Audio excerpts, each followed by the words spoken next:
دیکھیں امپورٹنٹ کیا ہے، اصول دین کی تبلیغ کے لیے، ٹھیک ہے، انبیاء علیہ السلام کی جو تبلیغ ہے اس کا ذکر ہے۔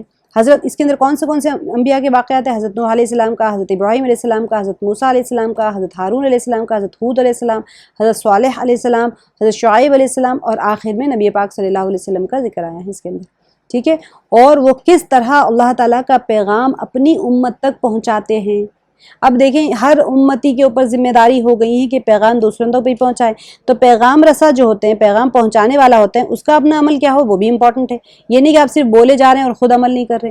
تو اسی وجہ سے ہم انبیاء کے واقعات پڑھتے ہیں کہ وہ دوسروں تک بھی دعوت پہنچا رہے ہوتے ہیں، خود بھی عمل کر رہے ہوتے ہیں، تو ان کی اپنی طرز زندگی کیسی ہوتی ہے اور دعوت کے پہلو میں وہ کیسے دعوت کا کام کرتے تھے۔ حضور صلی اللہ علیہ وسلم کے فرائض اور ذمہ داریوں کا تذکرہ بھی بیان کیا ہے، اور جو ضد کرنے والے ہوتے ہیں اور جو جھٹلانے والے ہوتے ہیں ان کو توحید اور رسالت کے ان کے جو شکوک ہوتے تھے، ان کے شبہات جو تھے اس کو بھی دور کیا گیا ہے، اور ان کو سخت وعید سنائی گئی ہے۔ ہم نے دیکھ رہے ہیں بار بار ہم تفسیر کی کلاسز میں بھی کہ ان کو کیسے کیسے جہنم کے سے ڈرایا جا رہا ہے۔ اچھا، اب اس کے ساتھ ساتھ اخلاق بھی بہت ضروری ہوتی ہے مومنین کے لیے، تو اخلاقی تعلیمات بھی ہوتے ہیں، توحید کے عقلی اور نقلی دلائل ہوتے ہیں۔ میں نے آپ کو بتا دیا تھا عقلی دلائل اور نقلی دلائل کیا ہوتے ہیں۔ عقلی یعنی کہ انٹلیکچوئل جو ریزننگ ہوتی ہے، اور نقلی یعنی جو آپ کو کتابوں میں لکھی ہوئی درج جو ہوتی ہیں وہ دلیلیں بھی دی جاتی ہیں۔ اور پھر کیا ہے کہ مر کے اٹھائے جانے کا ذکر ہے، اور اسی ضمن میں لوگوں پر ایک ہوتا ہے نا، لوگوں پر پڑے ہوئے جو حجابات، ان کے ذہن کے اوپر جو حجابات ہوتے ہیں اس کا بھی ذکر ہے۔ اب اس کو اٹھانے کی کوشش کی گئی۔ ہر زمانے میں جب انسان گمراہی کا راستہ اختیار کر لیتا ہے تو وہ از خود نہیں گمراہی کے راستے پہ جاتے ہیں، بلکہ ان کے ذہنوں کے اوپر پردے پڑ جاتے ہیں۔ تو یہ سورہ مبارکہ کی جو ابتدا ہے وہ حروف مقطعات سے ہوتی ہے، طا سین میم، ٹھیک ہے۔ اب بہت ساری سورہ ہے جس کے اندر حروف مقطعات سے شروع ہوا ہے۔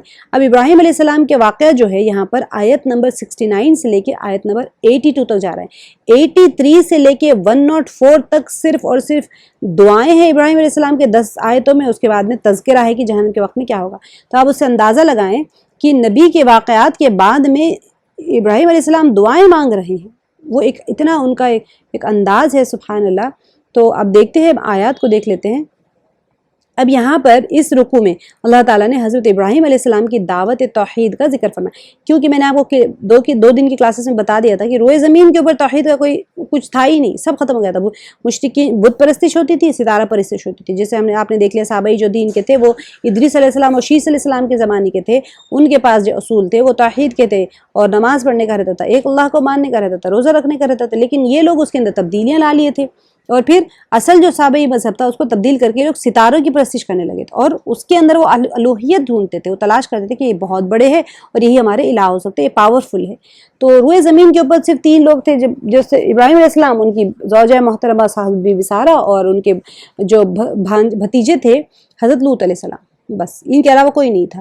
تو یہاں پر انہوں نے اپنے باپ اور قوم کے سامنے انہوں نے دعوت پیش کی۔ اب سوچنے کی بات ہے، پچھلی کلاس میں نے آپ کو بتایا تھا کہ ان کو کس نے سکھائی توحید؟ جو بچہ کسی مشرک کے گھر میں پیدا ہوتا ہے وہ تو فطرت پہ مسلمان ہوتا ہے، اس میں کوئی شک نہیں ہے، لیکن سکھایا کس نے ہے کہ وہ دعوت دے رہے ہیں؟ جب ٹھیک ہے وہ بچہ بچپن میں اس کو شعور نہیں ہوتا، جیسے وہ پھر اپنے ہم حدیث مبارکہ میں پڑھتے ہیں، بچہ فطرت اسلام پہ پیدا ہوتا ہے، پھر اس کے ماں باپ اس کو یہودی نصارہ یا مشرک بنا دیتے ہیں، تو یہودی نصارہ مشرک بنائے تو وہ بن بھی جاتا ہے نا۔ لیکن ابراہیم علیہ السلام کو اللہ تعالیٰ نے ایسی رشد عطا کی تھی، ایسی سمجھداری ہدایت کے ساتھ عطا کی تھی کہ انہوں نے ان کو دعوت دی، انہوں نے پہچان لیا کہ یہ میرا رب تو وہ رب ہے جو کہ ہاتھوں سے بنایا ہوا مٹی کا پتلا نہیں ہے، میرا رب تو ساری کائنات کا خالق ہے۔ تو پھر انہوں نے کیا کیا، نہ صرف خود مانے بلکہ سب کو دعوت دینے لگے۔ اپنے باپ کے سامنے انہوں نے دعوت پیش کی، جو ہم نے پیچھے انبیاء میں دیکھ لیا تھا، سورہ مریم میں بھی دیکھا تھا۔ پھر یہاں پر عقلی دلائل دیے، اور اللہ تعالیٰ وحدہ لا شریک کے، اور جو ان کے بتوں ہیں ان کی تم کیوں پوجا کرتے ہو، یہ عقلی دلیل ہے نا بھائی۔ تم اچھا عقلی دلیل کیا ہوتی ہے کہ تم عقل سے بتاؤ، تم تو اپنے ہاتھ سے بناتے ہو، یہی آج کی آیت میں ہم دیکھیں گے۔ تم اپنے ہاتھ سے بناتے ہو، تم کہتے ہو یہ ہمارا رب ہے اور ہماری ضروریات کو پوری کرے گا، ایسے کیسے ہو سکتا ہے؟ یہ تو کچھ بھی کام نہیں کر سکتے لوگ، پھر تمہاری ضرورت کیسے پوری کریں گے؟ تو انہوں نے کچھ اختیار، جسے بتایا انہوں نے کہ ان کے اندر تو کوئی اختیار ہی نہیں جسے تم پوجا کرتے ہو، وہ تمہارے کچھ کام نہیں آ سکتے۔ یہ ایک چھوٹا سا نقطہ لگتا ہے ہمیں، سننے میں کتنا اچھا لگ رہا ہے نا، چھوٹی سی کہانی لگ رہی، لیکن جو آپ دیکھ لیں آج کل کے مشرکین ہیں، جس گھر میں وہ پیدا ہوئے ہیں، کیا وہ سوال اٹھا سکتے ہیں؟ لاجیکلی وہ سوچ سکتے ہیں؟ نہیں بھائی، ہمارے باپ دادا کو ہم نے اسی پہ کرتے دیکھا، ہم صحیح ہے۔ یہاں پر بھی وہی جواب ہے، آپ دیکھیں گے پتہ چلے گا. وَاتْلُ عَلَيْهِمْ نَبَأَ إِبْرَاهِيمَ، پہلی آیت. اب اس مقام پر اللہ تعالیٰ نے ابراہیم علیہ انہوں نے کہا بہت رحم کر بسم اللہ الرحمن الرحیم کہ اور پڑھ کر سنائیے ان کفار مکہ پر ابراہیم علیہ السلام کی خبر. اب اس مقام پر اللہ تعالیٰ نے ابراہیم علیہ السلام کو اس درس توحید کا ذکر فرمانے کے لیے حکم دیا ہے جو نبی پاک صلی اللہ علیہ وسلم سے فرمایا جا رہا ہے کہ آپ ابراہیم علیہ السلام کے بارے میں بتائیے کیا ہے، کون سا ذکر پڑھ کے سنانا ہے. وَاتْلُ عَلَيْهِمْ نَبَأَ ابراہیم، ان کی خبر بتائی جو انہوں نے اپنے باپ اور قوم کو دیا تھا، دعوت دی تھی انہوں نے. اور ارشاد ہوتا ہے یہاں پر کہ اے پیغمبر ذرا آپ ان مشرکین مکہ کو ابراہیم علیہ السلام کی خبر سنا دیجیے.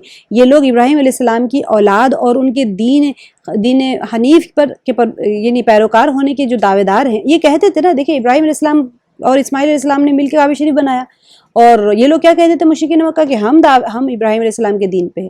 تو ذرا ان پر واضح کر دیں کہ ابراہیم علیہ السلام نے اپنی قوم کے سامنے کون سا دین پیش کیا اور تم کہاں جا پہنچے ہو. تمہیں تو دین ابراہیمی سے دور دور تک کوئی واسطہ نہیں. کتنی اہم بات ہے، کتنی اہم بات ہے کہ انسان جس راستے کو پکڑا ہوا ہوتا ہے نا، اگر کہے تم غلط ہو، وہ ہمیں اگر کوئی آ کے کہہ دے تمہاری یہ بات غلط ہے تو ہم بات کو ماننے تیار نہیں ہوتے. یہ تو دین کے بارے میں بات اٹھ رہی ہے.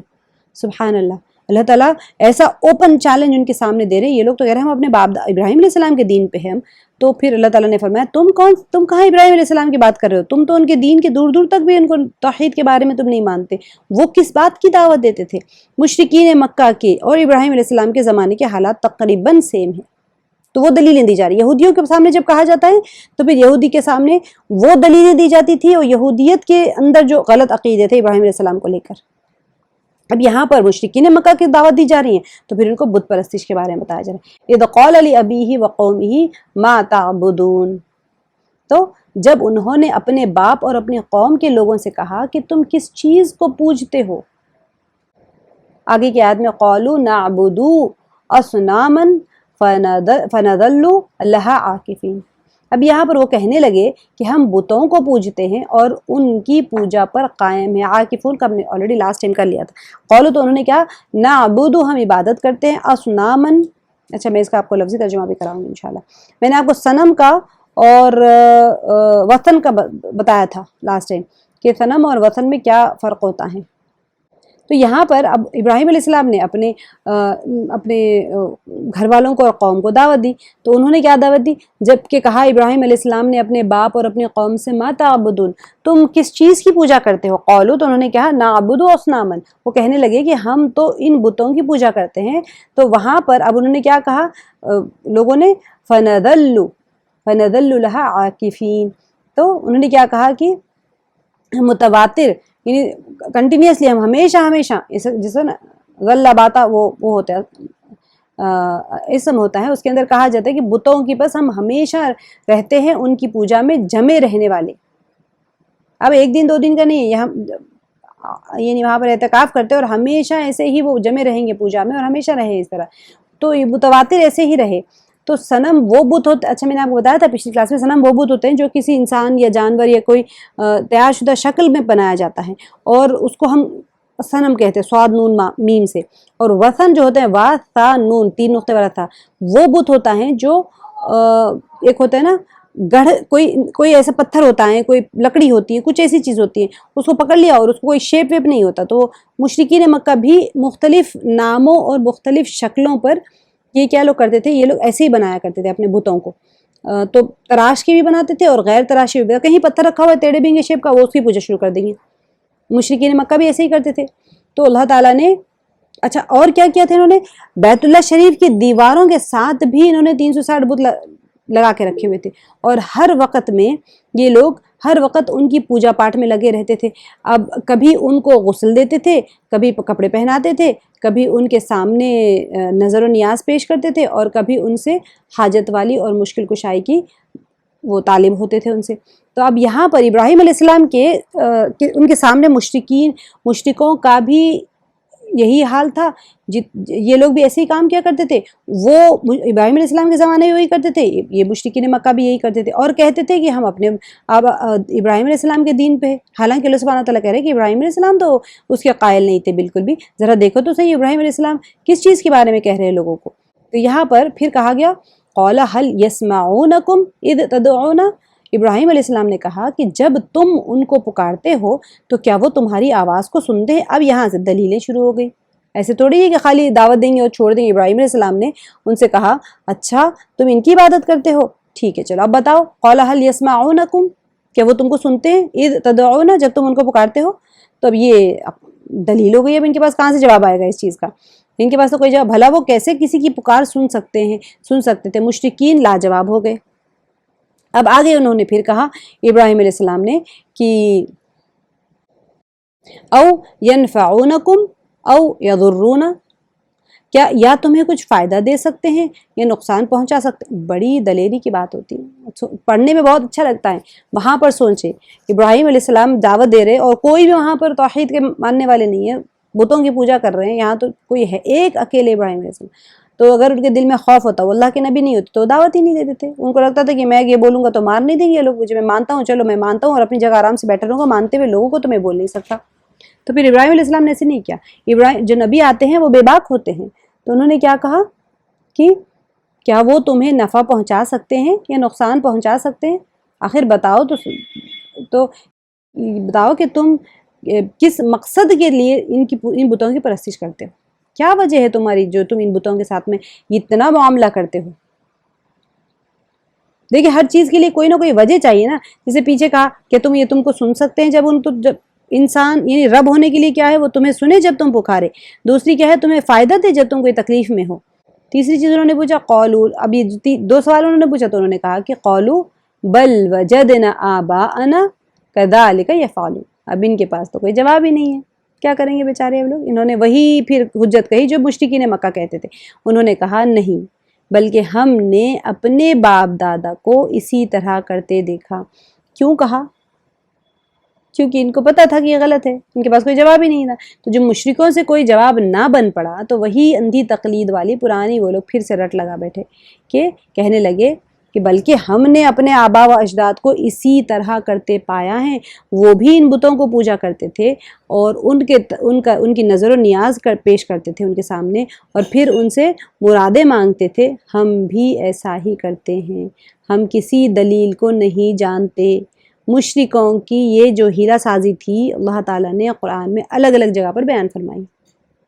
سورہ انبیاء میں ہے، یہ لوگ جب ابراہیم علیہ السلام نے مشرکوں سے پوچھا کہ تم ان بتوں پر، ہم نے پڑھ لیا نا کہ کیوں پوجا کرتے ہو، تو انہوں نے کیا کہا ہم نے اپنے آبا و اجداد کو ان کی عبادت کرتے ہوئے دیکھ پایا تو پھر ہم بھی ایسا ہی کر رہے ہیں۔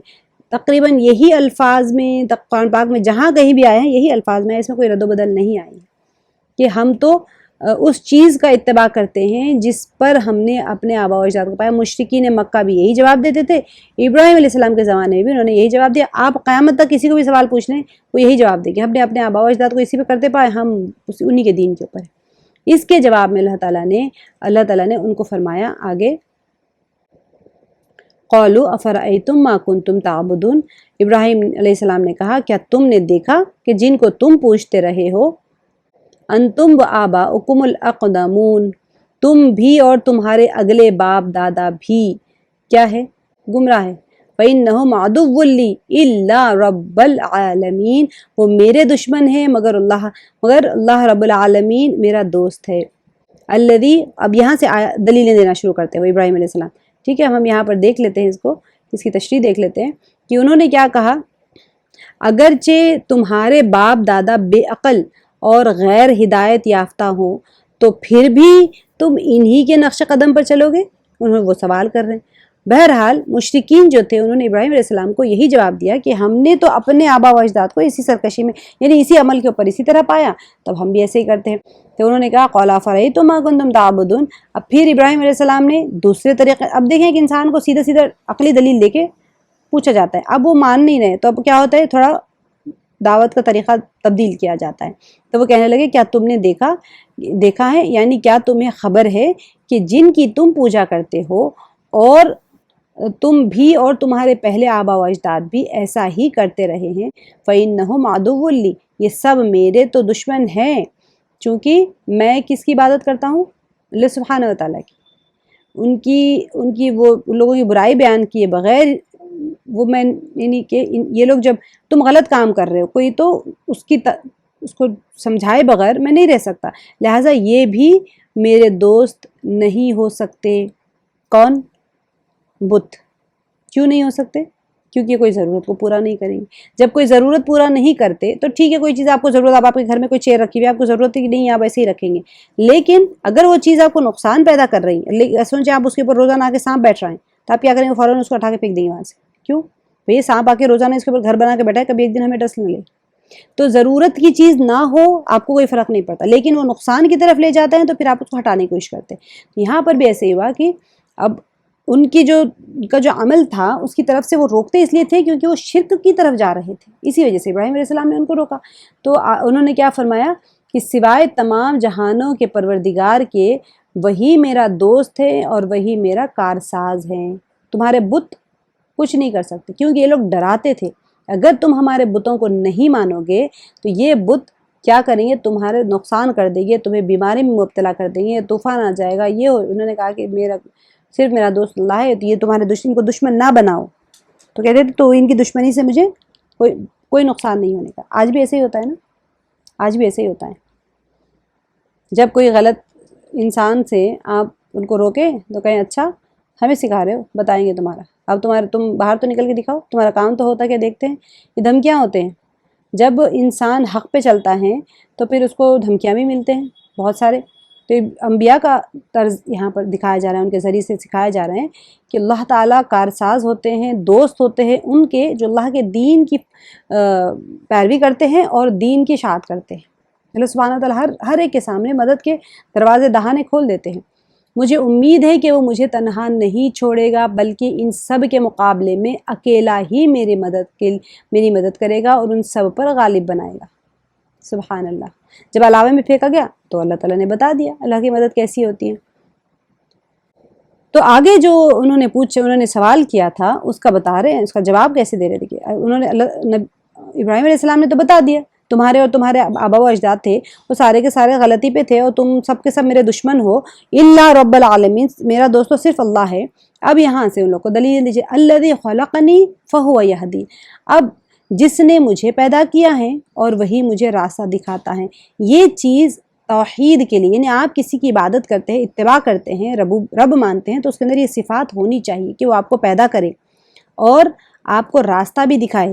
یہ نہیں کہ صرف پیدا کر کے راستے پہ چھوڑ دیا بلکہ راستہ بھی دکھائے۔ تو مشرکین تو اپنے جھوٹے معبودوں کا کوئی کام پیش نہیں کر سکے، ان سے پوچھے ابراہیم علیہ السلام تو وہ کچھ نہیں بتا سکے، لیکن ابراہیم علیہ السلام نے اپنے پروردگار کے بعض صفات بیان کیے جس پر مشرکین کوئی اعتراض نہ کر سکے کیونکہ ان کے پاس کچھ تھا ہی نہیں۔ تو کیا فرمایا؟ میرا پروردگار کارساز، حاجت روا اور مشکل کشا ہے۔ الذی خلقنی، جس نے مجھے پیدا کیا۔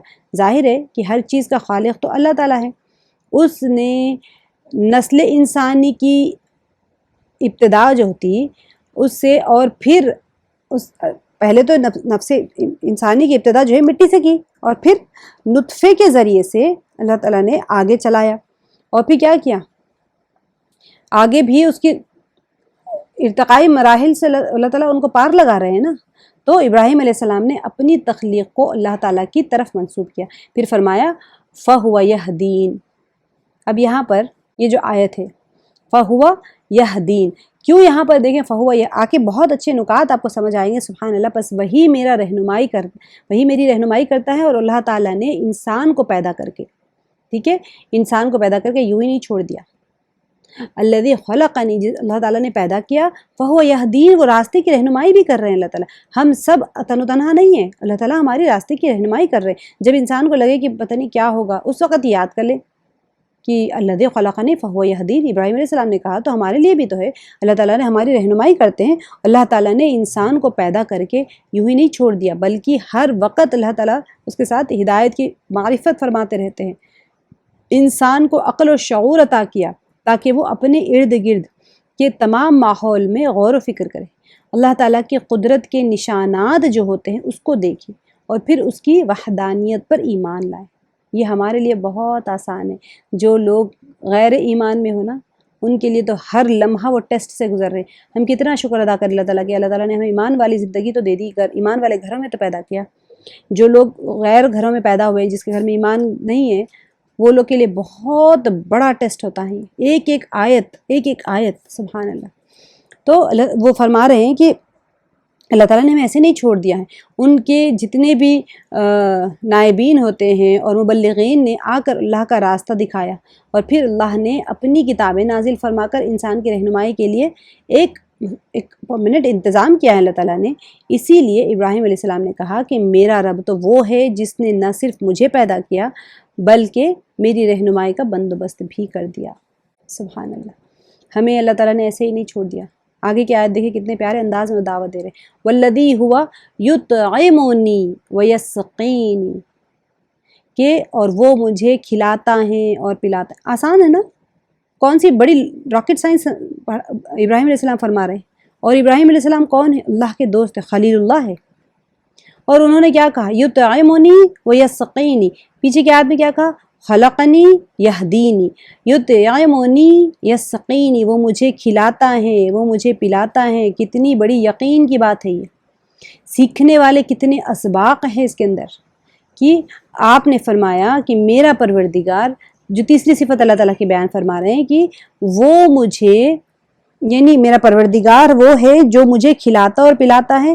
ظاہر ہے کہ ہر جاندار کی روزی بھی اللہ ہی کے ذمے ہے. اس کا اعلان ہے. اور کیا اعلان ہے اللہ تعالیٰ کا؟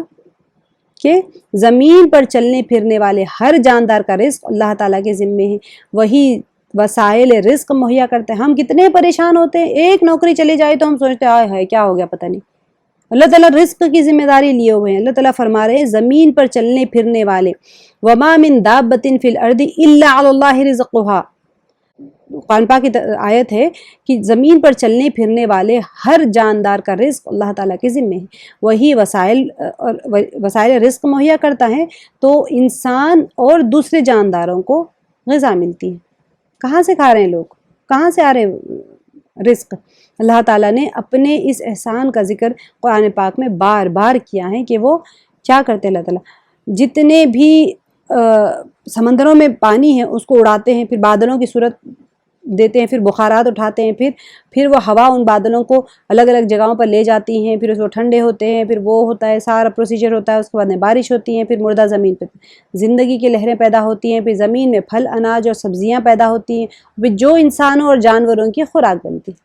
اگر اللہ تعالیٰ ہی کسی خطے سے بارش کو روک لے تو وہاں کچھ پیدا نہیں ہو سکتا. نہ کسی جاندار کی خوراک ہو سکتی ہے، نہ کوئی نباتات وہاں اگ سکتی. اسی لیے فرمایا کہ میرا پروردگار تو وہ ہے جس نے میرے لیے کیا کیا؟ رزق کا، عقل اور شرب کا انتظام کیا، کہ میں کھاتا بھی ہوں اور پیتا بھی ہوں. مجھے اللہ کھلاتے بھی ہیں اور مجھے پلاتے بھی ہیں. آگے فرمایا وَإِذَا مَرِضْتُ فَهُوَ يَشْفِينِ، اور جب میں بیمار پڑتا ہوں تو مجھے شفا بخشتا ہے. سبحان اللہ. کتنی اہم، اس میں ایک اہم نقطہ ہے جو یہ ہے کہ پھر اللہ تعالیٰ نے جو فرمایا ہے کہ جب میں بیمار ہو جاتا ہوں تو وہی مجھے شفا بخشتا ہے. کسے بول رہے ہیں؟ ابراہیم کس کے سامنے فرما رہے ہیں؟ بت پرستشوں کے سامنے، جو بتوں کی پرستش کر رہے ہیں. تمہارا بت یہ کر سکتا ہے، مجھے رزق دے سکتا ہے، مجھے پانی پلا سکتا ہے، اور مجھے پیدا کیا ہے تو میری ساری ذمہ داری سنبھال سکتا ہے، اور اگر میں بیمار ہو جاؤں تو کیا وہ مجھے شفا عطا فرما سکتا ہے. ابراہیم علیہ السلام کے جو عمل، انہوں نے ایک ادب کا نمونہ پیش کیا ہے یہاں پر، اور انہوں نے کیا کہا؟ مریض تو کہہ کر انہوں نے بیماری کو اپنی طرف منسوب کیا ہے. اگر ورنہ کیا ہوا؟ پیچھے کیا ہوا؟ خلقنی کہا، خلقنی فہو یہدینی، اس نے مجھے پیدا کیا. کہ طرح مرضنی بھی کہہ سکتے تھے، اس نے مجھے بیمار کیا، لیکن ویسے نہیں کہا. انہوں نے کہا فہو مریض، تو میں بیمار اگر ہو جاؤں تو وہ چیز کو اللہ کے بجائے خود اپنی طرف انہوں نے منسوب کیا کہ میں اگر بیمار ہو جاؤں تو انسان اپنے بدعمالیوں کی وجہ سے کچھ نہ کچھ ایسے کام کرتا ہے جس کی وجہ سے اس کو بیماری آتی ہے. نہیں کہ رحمت کی ساری بات جو ہے اللہ سبحانہ تعالیٰ کی طرف ہے. تکالیف جو ہے، ہم اپنے گناہوں کی وجہ سے تکالیف میں مبتلا ہوتے ہیں، اللہ تعالیٰ ہمیں تکالیف میں نہیں ڈالتے. اور پھر جب بیمار ہو جاتا ہوں تو شفا بخشتا ہے. اب شفا کے لیے کہا کہ اللہ کی طرف سے بیماری، میں اپنے گناہوں کی طرف سے بیمار ہوتا ہوں. تو یعنی کہ بندے کے حق میں بہتر چیز شفا کو اللہ کی طرف منسوب کیا ہے کہ وہ چاہے تو شفا ہوتی ہے، ورنہ نہیں. دنیا میں بڑے بڑے حکیم اور ڈاکٹر گزرے ہیں جو بڑی بڑی پیچیدہ بیماریوں کے لیے بھی انہوں نے علاج کیا ہے. اگر کسی دوائی میں شفا اللہ تعالیٰ ہٹا دے تو اس میں کوئی شفا نہیں ہو سکتی، چاہے کچھ بھی کھا لے آپ، اور اللہ کا حکم نہ ہو تو کوئی دوائی کام نہیں کرے گی۔ اگر اللہ تعالیٰ کا حکم ہوگا تو پانی سے بھی شفا ہو جائے گی انسان کو۔ اللہ تعالیٰ آگے فرما، اچھا یہاں پر دیکھیں اتنی پیاری آیت ہے اس کے بعد میں، والذی یمیتنی ثم یحیین، سبحان اللہ، اور جو مجھے مارے گا اور پھر زندہ کرے گا، والذی یمیتنی ثم یحیین، یہ اصل میں آیات نہیں ہیں، یہ ہمارے رولز ہے کہ اللہ سبحانہ و تعالی ہمیں یہ ساری چیزیں عطا فرمائے ہوئے ہیں اور ہم اس کو بھول گئے ہیں۔ ہمارا رزق اللہ کے ذمے، ہمیں رزق اللہ تعالیٰ کھلا رہے، ہمیں پانی اللہ تعالیٰ پلا رہے، ہماری ضروریات اللہ تعالیٰ پوری کر رہے ہیں، ہمیں زندگی بھی اللہ دیکھے، والذی یمیتنی ثم یحیین، اور وہ جو موت دے گا مجھے پھر وہ زندہ کرے گا مجھے۔ ابراہیم علیہ السلام نے اللہ کی 5ویں صفت یہ بیان کی ہے کہ وہی مجھے موت دے گا اور وہی قیامت کو مجھے دوبارہ زندہ کرے گا، یعنی موت اور زندگی بھی اللہ تعالیٰ کے ہاتھ میں ہے۔ وہی انسان کو پیدا کرتا ہے، کسی کو کم عمر دیتا ہے اور کسی کو زیادہ، اور پھر ایک وقت ایسا بھی آتا ہے کہ موت سے ہمکنار کر دیا جاتا ہے۔ روزانہ سوتے ہیں اٹھتے ہیں، نیند موت کی بہن ہے، آپ سوتے ہیں اٹھتے ایک دن سو جاتے ہیں مکمل طور پہ۔ تو انسان کی انفرادی موت ہو یا پھر قوم کی مجموعی موت ہو، چاہے پوری کی پوری زلزلہ کے سب مر جائے، جب مقررہ وقت آ جاتا ہے تو پھر گھڑی بھر بھی اس کے لیے کوئی تاخیر نہیں ہوتی۔ اللہ کا یہ بھی فرمان ہے کہ کل نفس ذائقۃ الموت، ہر جان کو موت کا مزہ چکھنا ہے اور اس سے کوئی بھی بچ نہیں سکتا۔ اور دوسری بات یہ ہے کہ اگر اللہ تعالیٰ حفاظت کرنا چاہے تو کوئی دوسرا انسان، کوئی بھی شخص لاکھ کوشش کرے نقصان نہیں پہنچا سکتا۔ جب موت اللہ کی طرف سے، جب حیات اللہ کی طرف سے، تو پھر کتنا ہمارا یقین کمزور ہو گیا ہے کہ فلاں تعویذ سے ہمیں کچھ ہو گیا، فلاں جادو سے ہمیں کچھ ہو گیا، کہیں کھندلا ہو گیا تو ہم بیمار ہو گئے، پتہ نہیں ہر چیز۔ ٹھیک ہے اگر آپ جائیں گے چمٹی کاٹے گی تو تکلیف تو ہوگی ڈیفینیٹلی، تو اس کا مطلب یہ نہیں ہے کہ اس کی اپنے وجود کی وجہ سے آپ کو تکلیف پہنچی۔ اگر کوئی ایسی غیر مخلوق کی وجہ سے کچھ بلائیں وغیرہ سے کچھ ہو رہا ہے تکلیف، تو اللہ کے حکم سے ہو رہا ہے، اللہ کے حکم کے بغیر کچھ ہو ہی نہیں سکتا۔ کوئی لاکھ کوشش کر لے نقصان پہنچانے کی، کوئی نقصان، دیکھیے ابراہیم علیہ السلام کو علاوے میں جلا کے پھینک دیا، اس کے قریب بھی نہیں جا سکتے تو انہوں نے منجنیق بنا کے اس سے پھینکا، پھر بھی وہ نہیں جلے۔ اللہ تعالیٰ نے حکم دے دیا کہ آگ تو ٹھنڈی ہو جائے ابراہیم علیہ السلام کے لیے سلامتی کے ساتھ، ختم، بتا دیا اللہ تعالیٰ نے۔ اچھا ان کے جو ہاتھ باندھے ہوئے تھے وہ رسیاں کھل گئی، جل گئی، ہاتھ نہیں جلے، اور وہ آرام سے آگ میں، سب لوگ دیکھ کے حیران، سبحان اللہ۔ تو یہ کہانی سنتے سنتے سند ہو جاتے ہیں نا، سبحان اللہ، اللہ تعالیٰ کی سب سے بڑی اس کے اندر وہ ہے کہ اللہ تعالیٰ جب نقصان نہیں پہنچانا چاہتے تو کوئی چیز نقصان پہنچا ہی نہیں سکتی۔ ابراہیم علیہ السلام نے واضح طور پر فرما دیا کہ میری موت میرے اللہ کے ہاتھ میں ہے، البتہ یعنی تم کوئی تدابیر اختیار کر لو، اللہ کے حکم کے بغیر مجھے کوئی نقصان نہیں ہو سکتا، مجھے نہ تم موت دے سکتے ہو نہ مجھے کوئی نقصان دے، کیونکہ یہ لوگ ڈراتے تھے کہ تم ایسے ہو جائے گا تو تم ہمارے بت تمہیں مار دیں گے، تم وہ کر دیں گے، تم ایسا کر دیں گے، آگے بھی ہے تمہیں سنسار کر دیں گے ہم پتھر مار مار کے۔ تو موت ایک مصیبت ہے۔ اچھا یہ بات نقطے کی بات غور سے سنیں کہ موت تو ایک مصیبت ہے، مگر اس مقام پر ابراہیم علیہ السلام نے موت کی نسبت اپنی طرف کیوں نہیں کی؟ پہلے تو انہوں نے کہا مرض تو وہ بھی ایک مصیبت تھی، بیمار میں ہوا، لیکن یہاں پر موت ایک دائمی اور بڑی مصیبت ہے، پھر انہوں نے اس کی جو نسبت ہے وہ اللہ تعالیٰ کی طرف کیوں کی؟ یوں تو نہیں کہا نا اللہ کی طرف مجھے موت دی اللہ نے۔ تو مفسرین کرام اس پر ایک جواب دیتے ہیں، بہت اہم بات ہے کہ موت اللہ تعالیٰ سے ملاقات، جب ہمیں یقین ہو جائے نا کہ موت کیا ہے تو پھر انسان بے فکر ہو جاتا ہے۔ اللہ تعالیٰ سے ملاقات اور اس کی ایک اللہ تعالیٰ کی جو ایک عظیم مقام ہے اس کی طرف انسان کا ایک وہاں پر جڑنے کا یا انتقال کرنے کا یا اتصال کرنے کا ایک ذریعہ ہے، منتقل ہو گیا یہاں سے وہاں پر، اتصال یعنی جڑ گیا اس اللہ کی ذات مبارکہ سے، اس کا ایک ذریعہ ہے موت۔ اس لحاظ سے موت ایک نعمت بھی ہے اور اس کی نسبت اللہ تعالیٰ کی طرف بالکل درست ہے۔ کب نعمت بنے گی؟ جب ہمارا یقین اللہ سے ہونے کا ہو جائے گا تو ہمیں نعمت لگے گی، ورنہ پھر وہی چیز ہمیں ڈر لگے گا، کیونکہ ہمارے اپنے اعمال نہیں ہوتے، ہم نے بہت، تو پھر ہمیں ڈر لگے گا۔ تو اللہ سے جڑنے کا ایک وہ وسیلہ ہے، ایک راستہ ہے، ایک ذریعہ ہے۔ اب یہاں پر وہ ایک نعمت بھی ہے اور اس کی نسبت اللہ تعالیٰ کی طرف بالکل درست ہے۔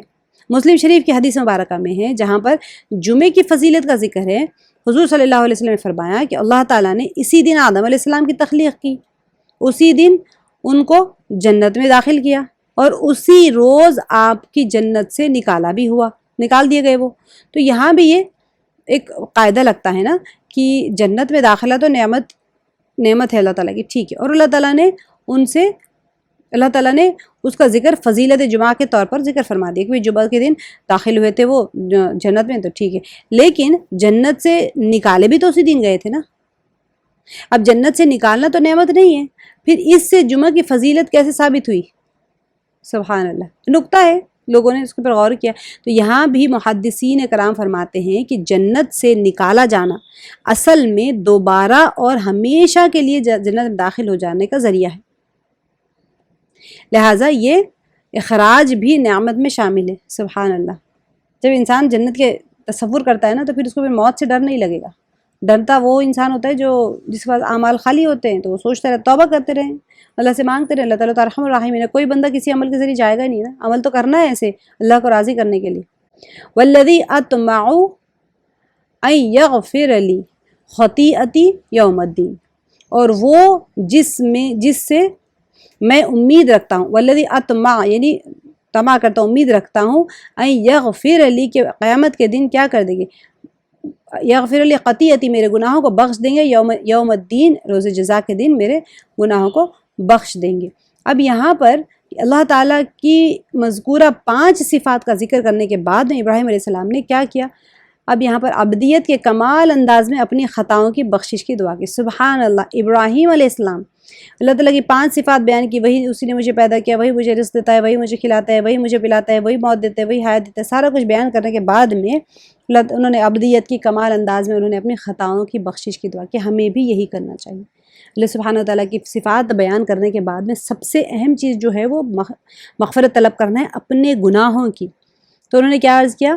میرا اللہ وہ ہے جس کی یہ صفات میں ہے کہ والذی اطمع ان یغفر لی خطیئتی، میرا پروردگار وہ ہے کہ میں امید رکھتا ہوں کہ قیامت کے دن وہ میری کوتاہیوں کو معاف فرما دیں گے۔ اللہ نے نبی اور رسول، جو اللہ کے نبی اور رسول ہے اس کے برگزیدہ بندے ہوتے ہیں، اللہ کے جتنے بھی انبیاء ہوتے ہیں، اور اللہ تعالیٰ ان کی خود حفاظت کرتے ہیں اور ان سے گناہ سرزد نہیں ہوتے۔ اس کے باوجود اللہ کے نبی جتنے زیادہ مقرب ہوتے ہیں اتنا ہی زیادہ وہ اللہ تعالیٰ سے ڈرتے بھی ہیں۔ نوح علیہ السلام نے اپنے ڈوبتے ہوئے بیٹے کے لیے براہ راست دعا نہیں کی، جبکہ کیا تھا کمال عجز کے ساتھ پروردگار کی بارگاہ میں عرض کیا، ربی ان ابنی من اہلی، اے اللہ وہ میرا بیٹا ہے، ایک عاجزی کے ساتھ میں کہا۔ اب بیٹے ڈوب رہے ہیں کیسے دیکھیں گے، اے اللہ میرا وہ بیٹا ہے، بڑی عاجزی سے کہا۔ پروردگار نے کیا کہا؟ یعنی پروردگار اور میرا بیٹا ہے تو میرے گھر والوں میں سے ہے، مطلب یہ ہے کہ اسے بچا لیجئے۔ مگر جواب کیا ملا؟ جواب ملا کہ اپنے غیر صالح اعمال کی وجہ سے وہ تیرے اہل خانے میں سے خارج ہو چکا ہے۔ اللہ اکبر کبیرہ۔ اسی طرح موسیٰ علیہ السلام نے بھی اپنی اور بھائی کی کوتاہیوں کے معافی کی درخواست کی۔ اب یہاں پر انبیاء کا ایک سنت بتائی جا رہی ہے، یہ بھی ایک ہماری تربیت کا پہلو ہے کہ کتنے بڑے مقام پر فائز ہو جائے انسان، اللہ کی صفات بیان کرنے کے بعد میں سب سے پہلے عاجزی کے ساتھ میں اللہ سے اپنے گناہوں کی معافی مانگے۔ بہرحال ابراہیم علیہ السلام نے اپنی کوتاہیوں کی معافی اس انداز میں چاہی کہ میں امید رکھتا ہوں کہ اللہ تعالیٰ قیامت کے دن میری کوتاہی کو معاف فرما دیں گے۔ اچھا، آگے پوری ایک دعاؤں کا آ رہا ہے۔ آیت نمبر 83 میں بھی اے پروردگار مجھے علم اور دانش عطا فرما اور نیکوکاروں میں شامل کر۔ آگے 84 میں اے پروردگار مجھے علم اور دانش عطا فرما اور نیکوکاروں میں شامل کر، اور پچھلے لوگوں میں میرا ذکر نیک جاری کر، یعنی آنے والی نسلوں میں میرا ذکر نیک جاری کر۔ آگے ابراہیم علیہ السلام دعا کر رہے ہیں، اور مجھے نعمت کی بہشت کے وارثوں میں کر، اور میرے باپ کو بخش دے اور وہ گمراہوں میں سے ہیں، اور جس دن لوگ اٹھا کھڑے کیے جائیں گے مجھے رسوا نہ کیجیے، جس دن نہ مال ہی کچھ فائدہ دے سکے گا اور نہ بیٹے، ہاں جو شخص اللہ کے پاس پاک دل لے کر آیا وہ بچ جائے گا۔ یہ قرآن پاک کی آیت کا صرف میں ترجمہ کر رہی ہوں، ان کی دعائیں اور بہشت پرہیزگاروں کے قریب کر دی جائے گی۔ ابھی اللہ تعالیٰ کا کلام ہے، اور دوزخ گمراہوں کے سامنے لائی جائے گی، اور ان سے کہا جائے گا کہ جن کو تم پوجتے تھے وہ کہاں ہیں، یعنی جن کو خدا کے سوا پوچھتے تھے کیا وہ تمہاری مدد کر سکتے ہیں یا خود بدلہ لے سکتے ہو؟ تو وہ اور گمراہ یعنی بت اور بت پرست اوندھے منہ دوزخ میں ڈال دیے جائیں گے، اور شیطان کے لشکر سب کے سب داخل جہنم ہوں گے۔ وہ آپس میں جھگڑیں گے اور کہیں گے کہ خدا کی قسم ہم تو صریح گمراہی میں تھے، جبکہ تمہیں اللہ تعالیٰ جو رب العالمین کے برابر ٹھہراتے تھے۔ جو لوگ بت پرستش کرتے تھے ان کے لیے اللہ سبحانہ وتعالیٰ خود فرما رہے، اور ہم کو ان گنہگاروں ہی نے گمراہ کیا تھا، تو آج نہ کوئی ہمارا سفارش کرنے والا ہے اور نہ گرم جوش دوست ہے۔ کاش ہمیں دنیا میں پھر جانا ہوتا ہم مومنوں میں ہو جائیں، بے شک اس میں نشانی ہے اور ان میں اکثر ایمان لانے والے نہیں۔ آیت نمبر 104 تک یہ پورے کا پورا واقعہ جا رہا ہے، اور تمہارا پروردگار تو غالب اور مہربان ہے۔ اس کے بعد میں نوح علیہ السلام کا واقعہ شروع ہو جاتا ہے۔ یہاں پر اللہ سبحانہ وتعالیٰ نے بہترین انداز میں ابراہیم علیہ السلام کا واقعہ بیان کرنے کے بعد میں کیوں بیان کیا تھا؟ لوگ جو بت پرستش کرتے ہیں، مکی سورہ ہے تو لوگ جو بت پرستش کرتے ہیں ان کو ابراہیم علیہ السلام کا پورا واقعہ سنانے کے بعد میں کہ اے مشرکین مکہ، تم ابراہیم علیہ السلام سے کہاں اپنے آپ کو جوڑ رہے ہو، اور اگر تمہارا یہ نہج رہا پھر تمہارے ساتھ بھی وہی ہوگا کہ قیامت میں تم لوگ بھی یہی سوال کرو گے۔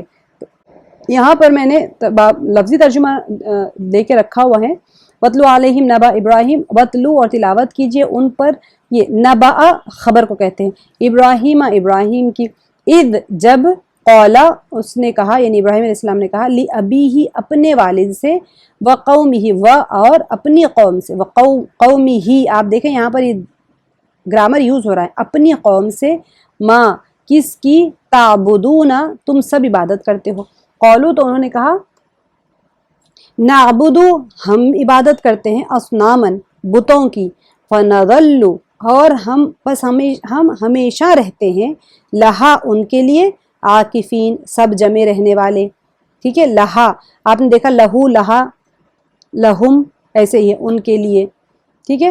آگے قولا تو انہوں نے کہا، ابراہیم علیہ السلام نے کہا، حل کیا، یسمعونکم سمع سے ہے، یسمعونکم وہ سب سنتے ہیں تمہیں، یہ آپ لوگ لفظی ترجمہ یاد کریں، ٹھیک ہے، یسمعونکم وہ سب سنتے ہیں تمہیں، اذ جب، تدعون تم سب پکارتے ہو۔ آج میں آپ کو بتاؤں گا یہ اینا آنی کیسے آتا ہے، آپ کو آج اسم کے گرامر میں آج انشاءاللہ یہ کور کریں گے تو آپ کو بہت زیادہ کلیئر ہو جائے گا آگے جا کے۔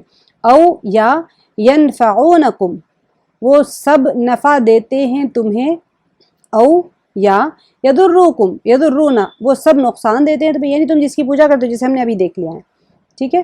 قولو تو ان سب نے کہا، بلکہ وجدنا ہم نے پایا، آباءنا اپنے آبا و اجداد کو یا باپ دادا کو، کذالک اسی طرح، یفعلون وہ سب کرتے تھے، یعنی وہ سب یہی کرتے تھے تو ہم بھی یہی کریں گے۔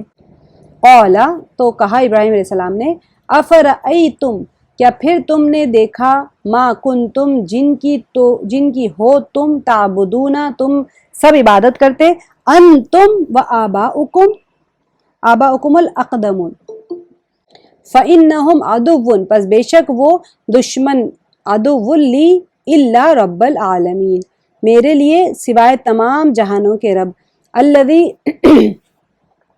خلقنی الذی جس نے، خلقنی پیدا کیا مجھے، فہو یہدین پھر وہ یہدین وہ راستہ دکھاتا ہے، والذی اور الذی جو، ہوا وہ، یطعمنی وہ کھلاتا ہے مجھے، اور یسقینی ہم دعا کرتے ہیں نا، اطعمنی وسقانی، سقا اور طعام جو ہوتا ہے کھلانے اور پلانے کے لیے، اور پلاتا ہے مجھے، وَإِذَا اور جب میں بیمار ہو جاؤں، مریض تو میں بیمار ہو جاؤں، فہوا پس وہ، فہوا کیا ہے نا آپ لوگوں نے دیکھیے، ہوا بھی یہاں پر آ گیا ہے، وہ فہوا تو وہ، یشفین وہ شفا دیتا ہے مجھے، و اور الذی جو یمیتنی وہ موت دے گا مجھے ثم پھر یحیین وہ زندہ کرے گا مجھے والذی اور جو اطمع کہتے ہیں میں امید رکھتا ہوں ان کہ یغفر وہ بخش دے گا لی مجھ کو آپ نے پڑھ لیا ہے اس کو خطیئتی میرے خطا یوم الدین قیامت کے دن اس کے ساتھ میں ہمارا تفسیر والا پوائنٹس ہو چکے ہیں مکمل اب ہم تھوڑا سا گرامر دیکھ لیتے ہیں آپ لوگوں کو میں نے کہا تھا ہوم ورک کرنے کے لیے آپ لوگوں نے تھوڑے لوگ تو بہت اچھے طریقے سے کر کے آئے ماشاءاللہ سبمٹ بھی کیا دیکھیے گرامر کا جو ہے وہ آپ لوگ جتنا کرتے جائیں گے آپ لوگوں کے لیے فائدہ ہوگا اور ترجمہ باب محاورہ آپ لوگ یاد کریں آج کا تھوڑا زیادہ تھا اچھا یہاں پر آج کا سبق نمبر 2 ہے ہوا مسلمون ہم مسلمون یہاں پر گرامر میں الفاظ کی قسمیں ٹھیک ہے گرامر پوائنٹ کو بہت غور سے سنیے گا اس کے اندر آپ لوگ اگر ریگولرلی کرتے رہیں گے تو بہت اچھے طریقے سے آپ لوگ گرامر کور کر لیں گے انشاءاللہ الفاظ کی قسمیں دیکھ لیں ہم جو الفاظ لکھتے پڑھتے ہیں اور بولتے ہیں ان کی 3 قسمیں ہوتی ہیں اسم فعل اور حرف ٹھیک ہے اس سبق میں ہم اسم کے بارے میں پڑھیں گے اسم فعل اور حرف گرامر کے 3 ہی پوائنٹس ہوتے ہیں عربی گرامر پوری کی پوری صرف 3 کیٹیگریز میں ڈیوائڈ ہو جاتی ہے اسم فعل اور حرف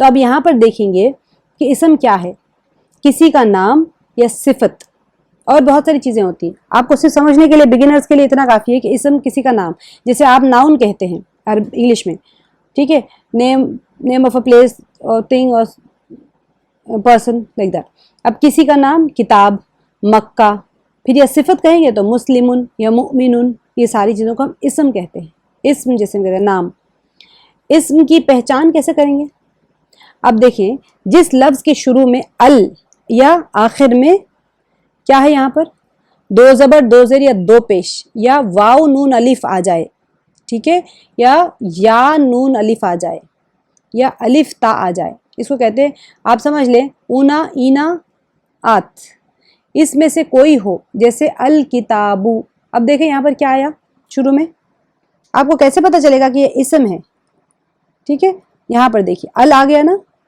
تو کیا کہا ہم نے ایک علامت بتائی تھی ال یا پھر اینڈ میں کیا آیا 2 پیش آ گیا مسلمن اب یہاں پر مکتن مسلمون اب دیکھیں اینڈ میں مکہ تو آئے گا وہ مکہ تو نہیں آئے گا مسلمون یہاں پر میں نے دیکھا تھا واو نون زبر اونا تو یہاں پر واو نون زبر اونا آ گیا مسلمین یا نون زبر اور مسلماتن یہاں پر آتن مسلماتن الگ الگ چینج ہوتے جائیں گے جیسے جیسے چینج ہوگے گرامر آپ ریگولر رہیے گا بہت اچھے طریقے سے آپ لوگ انشاءاللہ کریں گے اس میں اگر تھوڑا سا بھی آپ لوگ آگے پیچھے ہوں گے پھر کلاس چھوٹے گی ہوم ورک نہیں کریں گے تو مشکل ہو جائے گی میں اتنی ایزی طریقے سے آپ لوگ کو کوشش کر رہی ہوں کور کروانے کی تاکہ سب کو آ جائے گرامر اتنا تو آ جائے کہ ہم قرآن پاک کا آیت پڑھے تو سمجھ میں آ جائے تھوڑی تھوڑی یعنی آپ خود سے نہیں کر پائیں گے تب بھی ترجمہ دیکھیں گے تو آپ کو یاد رہے گا کہ ارے ہاں یہ والا یہاں پر لگ رہا ہے تو عام اور خاص دیکھیں کیسے ہوتا ہے پراپر ناؤن کامن ناؤن جو ہوتا ہے اگر کسی نے انگلش کی پڑھی ہوئی ہے تو اب دیکھیں جب کسی اسم کو خاص کرنا ہو تو اس اسم کے شروع میں ال لگاتے ہیں جیسے کہ مسلمن عام کوئی بھی مسلم اگر میں کہوں المسلم تو کوئی ایک خاص مسلمان آدمی کے بارے میں کہہ رہی ہوں ٹھیک ہے اچھا مؤمن ٹھیک ہے مؤمن یعنی کوئی بھی مؤمن ہو سکتا ہے المؤمن میں کہوں تو پھر ایک خاص مؤمن کے بارے میں ایک چیز میں غور کریے گا جب اکیلا ہوتا ہے ال نہیں ہوتا ہے تو آخر میں تنوین آتی ہے 2 زبر 2 زیر 2 پیش آئے گا جیسے ہی ال لگ گیا آخر کی وہ تنوین ختم ہو جائے گی دیکھ رہے ہیں آپ یہاں پر مسلمون اب یہاں پر المسلمون نہیں کہیں گے آپ المسلمون یعنی کہ اب دیکھیں بہت سارے لوگ بیٹھے ہوئے ہیں ٹھیک ہے آپ کو نام نہیں پتا کسی کا ٹھیک ہے لیکن آپ کو پتا ہے کہ وہ مسلمان بندہ تو آپ کہیں گے وہ خاص مسلمان بندے کو المسلمون مسلمون کہیں گے تو کوئی مسلمان ہوگا صالحون اگر آپ کہیں گے تو کوئی نیک بندہ اور الصالح کہیں گے تو خاص نیک بندہ کافرن کوئی بھی کافر الکافر خاص کافر کوئی ہوتا ہے اس کو مشرکن شرک کرنے والا المشرک کوئی سا بھی خاص کوئی بندہ ہوگا شرک کرنے والا دیکھیں یہاں پر مسلمن ٹھیک ہے جسے ہم نارملی کہتے ہیں یہاں پر جمع کرنا ہے واحد اور جمع کا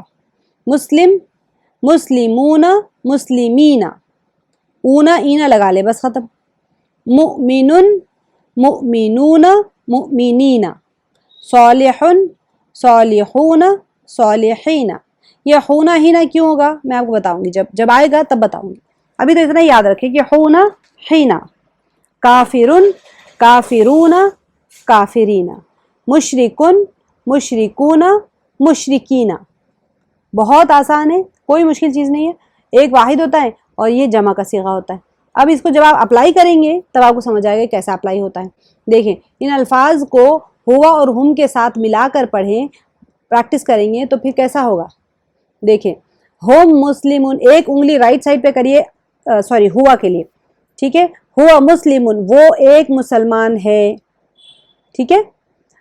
ہم مسلمون، اب یہاں پر ہم مسلمون نہیں کریں گے آپ، ہم مسلمون، وہ سب مسلمان ہیں، ہوا مسلمون، وہ ایک مسلمان ہے، ایک انگلی آپ رائٹ ہینڈ کی طرف دور کی طرف پوائنٹ آؤٹ کریے، وہ ایک مسلمان، ہم مسلمون، چاروں انگلیاں کھول دیجئے رائٹ ہینڈ کی طرف دور کی طرف اشارہ کریے، ہم مسلمون، انت مسلمون، اپنی فرسٹ فنگر کو سامنے کی طرف کریں، انت مسلمون، تو آپ ایک مسلمان ہیں، انا مسلمون، میں ایک مسلمان ہوں، آگے چاروں انگلیاں کھول دیجئے، انتم، آپ سب مسلمان ہیں، میری طرف چاروں انگلیاں کھول کے، نحن مسلمون، ہم سب مسلمان ہیں، پھر سے کریے گا، رائٹ ہینڈ پہ ہوا مسلمون، وہ ایک مسلمان ہے، آگے چاروں انگلیاں کھول دیجئے، ہم مسلمون، وہ سب مسلمان ہیں، انت مسلمون، سامنے کی طرف مخاطب کی طرف آئیں، ایک انگلی کھول کے، انت مسلمون، آپ ایک مسلمان ہیں، میں اپنی طرف آ جاؤں گی، انا مسلمون، میں ایک مسلمان ہوں، انتم مسلمون، چاروں انگلیاں کھول دیجئے، مخاطب کو سب کو کہنا ہے، جمع میں پلورل میں، آپ سب مسلمان ہیں، نحن مسلمون، ہم سب مسلمان ہیں، میں اپنی طرف چاروں انگلیاں لا لوں گی۔ اب عربی بول چال میں آپ کو سمجھ آ جائے گا۔ حل، کیا، حل میں یہاں پر دیکھ لیں اوپر ورڈ میننگ ہے، حل اور نام، کیا اور ہاں، حل 93 ٹائمز آیا ہوں قرآن پاک میں اور نام 4 بار آیا ہے۔ حل ہوا مسلمن، نام ہوا مسلمن، کیا وہ یہاں پڑھ لیا نا آپ نے، وہ ایک مسلمان ہے، بس آپ نے لکھنا ہے کیا وہ ایک مسلمان ہے، صرف حل کا میننگ ایڈ کرنا ہے، ہوا مسلمن، تو یہاں پر ہی ہے، اس کا میننگ یاد ہو گیا آپ کو، وہ ایک مسلمان ہے، حل ہوا مسلمن، کیا وہ ایک مسلمان ہے۔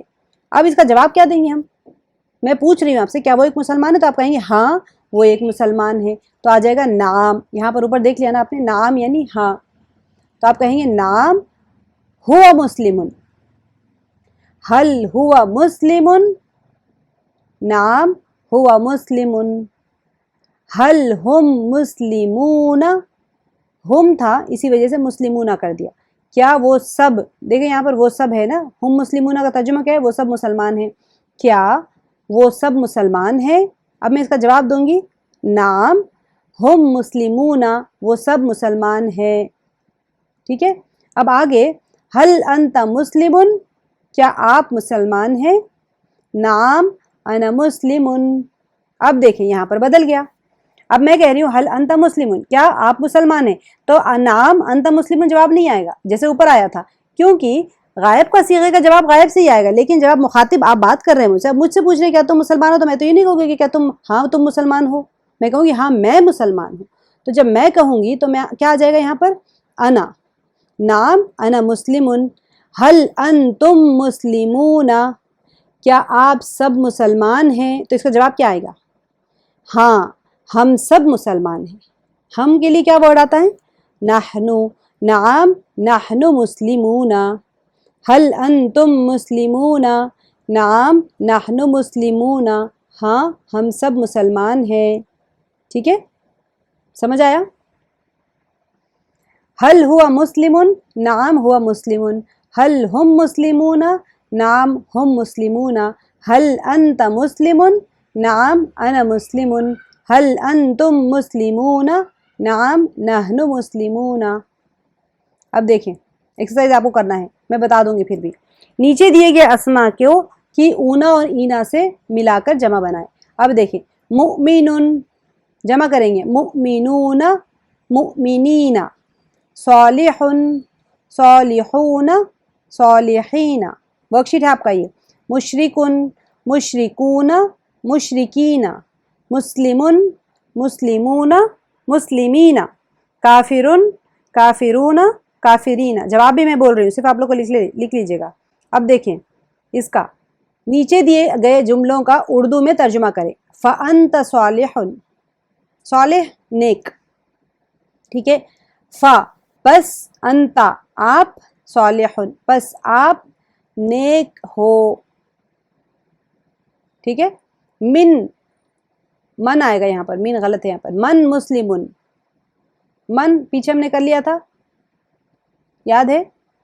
من کون، مسلمن کون مسلمان ہے. وَهُوَ مُؤْمِنٌ اور وہ مؤمن ہے. وَأَنْتُمْ مُسْلِمُونَ ایک ایک کو توڑ کے کریں. وا اور انتم آپ سب، مسلمون مسلمان ہیں. وَهُمْ صَالِحُونَ اور وہ سب نیک ہیں. اب یہاں پر سوال نیچے دیے گئے جملوں کی عربی بنائیں. بہت آسان ہے. وہ کو کیا کہیں گے، ہوا. مؤمن ہے مؤمن، وہ ہوا مؤمن. ہم سب کو کیا کہیں گے، ہم سب کو کیا کہیں گے، نحنو. مسلمان ہیں نحنو. اب نحنو یعنی ہم سب آ گیا تو پھر کیا کریں گے، مسلمان ہے کو پھر آپ پلورل میں لیں گے. ہم سب نحنو مسلمون. اچھا، اور وہ نیک ہیں، اور وہ نیک ہیں. ہم صالحون، وہم صالحون، ٹھیک ہے. وہ سب نیک ہیں، ٹھیک ہے، وہ سب نیک ہیں. وہم صالحون آپ مؤمن ہیں. آپ کو کیا کہیں گے، آپ کو کیا کہیں گے، انت مؤمن، آپ مؤمن ہیں. انت مؤمن. اگر آپ سب آ جاتا تو انتم مؤمنون آئے گا. اب دیکھیں ٹھیک آگے کا دیکھیں. نیچے عربی میں کیے گئے سوالوں کا عربی میں جواب دیں. یہ آپ لوگ کریں، ٹھیک ہے. جب یہاں ڈاؤٹ آئے گا تو میں بتاؤں گی. من انتم کیا کریں گے اس کا جواب، انا مسلمون. هل انتم مؤمنون، نعم نحن مؤمنون. من هو مسلم. هل انت صالح، نعم انا صالح. من انتم آپ کون ہو، یعنی آپ سب کون ہو. تو کیا آ جائے گا، نحنو مسلمون صالحون مؤمنون، کچھ بھی لکھ لیں آپ. هل انتم مؤمنون کیا آپ سب مسلمان مؤمن ہیں. نعم نحنو مسلمون، انتم کی جگہ نحنو آ جائے گا. من ہوا وہ کون ہے، ہوا مسلمون، ہوا ہے نا اسی لیے مسلمون نہیں لکھیں گے. هل انت صالح کیا آپ نیک ہو. نعم انتا کی جگہ انا آ جائے گا. آپ پوچھ رہے نا تو میں اپنے آپ کو مخاطب ہو گا کہ انا صالح میں نیک ہوں. هل انتم مؤمنون کیا هل هم مؤمنون کیا وہ سب نیک ہیں، مؤمن ہیں. تو کیا ہوا اس کا، ہاں وہ سب مؤمن ہے. نعم هم مؤمنون. اچھا، فرشتوں کا دیکھ لیتے ہیں. حضرت جبریل علیہ السلام اللہ تعالیٰ کے احکام، کتابیں اور پیغامات رسولوں کے پاس لاتے ہیں. ہم نے آلریڈی ذکر کر لیا تھا، بس اس کو زیادہ. حضرت میکائیل علیہ السلام اللہ تعالیٰ کے تمام مخلوق کو روزی پہنچانے اور بارش وغیرہ کا انتظام پر مقرر ہیں. ان کی ماتحتی میں بے شمار فرشتے کام کرتے ہیں. بعض بادلوں کے انتظام پر مقرر ہے، اور بعض ہواؤں کے اور بجلی اور کڑک وغیرہ پر، اور بعض دریاؤں اور تالابوں اور نہروں وغیرہ پر مقرر ہیں. وہ تمام چیزوں کا انتظام اللہ تعالیٰ کے حکم کے مطابق کرتے ہیں، ٹھیک ہے. اور حضرت اسرافیل علیہ السلام، یہ یاد کرنے کی ہے آپ لوگوں کو ضرور، ہر فرشتے کا کیا کیا کام ہوتا ہے. حضرت اسرافیل علیہ السلام قیامت کے دن سور پھونکیں گے. اور حضرت عزازیل علیہ السلام جو مخلوق کی روح قبض کرتے ہیں، جس کو ملک الموت بھی کہتے ہیں، ان کی ماتحتی میں بے شمار فرشتے ہیں. مؤمن بندوں کی جان نکالنے والے فرشتے الگ ہوتے ہیں، اور کافر بندوں کی جان نکالنے والے فرشتے الگ ہوتے ہیں. لیکن اسرائیل علیہ السلام تو ضرور آئیں گے، ان کے فرشتے ساتھ میں الگ ہوتے ہیں. تو یہ ہمارے 4 مقرب اور بڑے فرشتوں کے بارے میں ہے. حضرت جبریل علیہ السلام، حضرت میکائیل علیہ السلام، حضرت اسرافیل علیہ السلام اور حضرت اسرائیل علیہ السلام، ٹھیک ہے. اچھا، اب احکام و مسائل اسلامی تربیت ہم دیکھ لیتے ہیں کہ بیوی کے لیے کھانا، کپڑا، گھر، مکان اور